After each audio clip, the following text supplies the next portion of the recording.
बाबा जी सत्संग में बोले, सबसे बड़ा दान, फिर भी मन अशांत क्यों?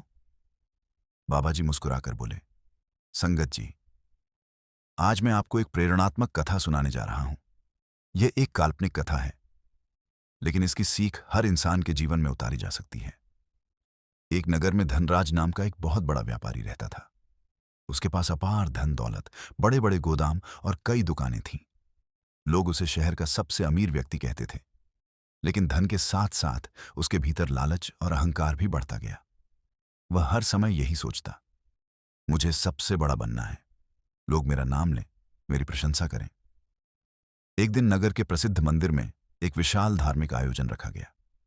घोषणा हुई कि जो सबसे बड़ा दान देगा, उसका नाम मंदिर के मुख्य द्वार पर स्वर्ण अक्षरों में लिखा जाएगा।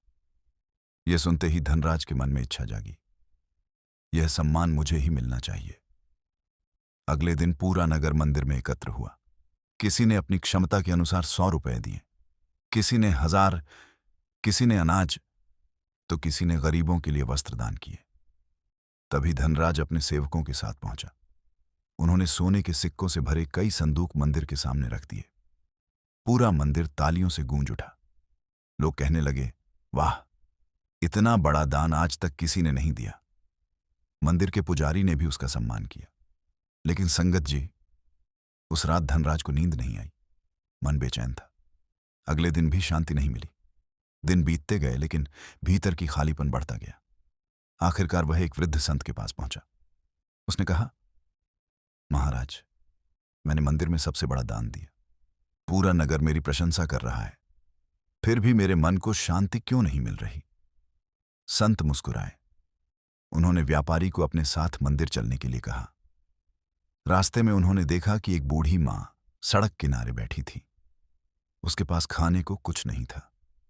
संत वहीं रुक गए। उन्होंने अपनी छोटी सी पोटली से 2 रोटियां निकाली और प्रेम से उस वृद्धा को दे दी। वृद्धा की आंखों में आंसू आ गए।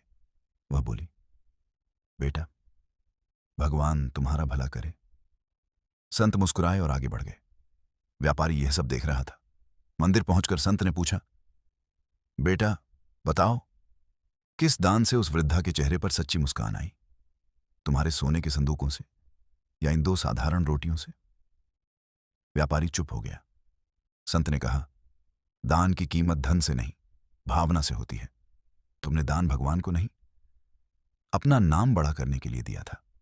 इसलिए तुम्हें प्रशंसा तो मिली, लेकिन शांति नहीं मिली। याद रखो, जहां अहंकार होता है, वहां शांति नहीं ठहरती, और जहां सेवा होती है, वहां भगवान स्वयं आकर बस जाते हैं। व्यापारी की आंखों से आंसू बहने लगे।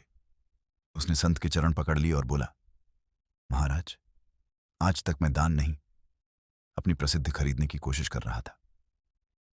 उस दिन के बाद उसने अपना जीवन बदल दिया।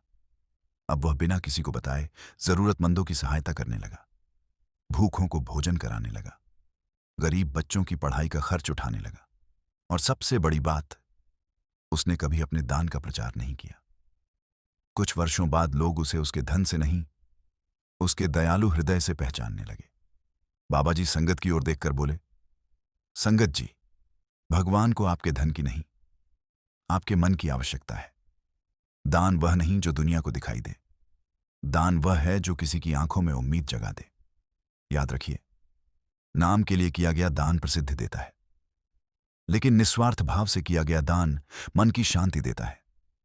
इसलिए दान ऐसा कीजिए जिसे आपका अहंकार नहीं, आपकी आत्मा याद रखे। यही इस कथा की सबसे बड़ी सीख है। इतना कहकर बाबा जी ने हाथ जोड़ लिए और पूरा सत्संग एक स्वर में गूंज उठा, राधा स्वामी, राधा स्वामी।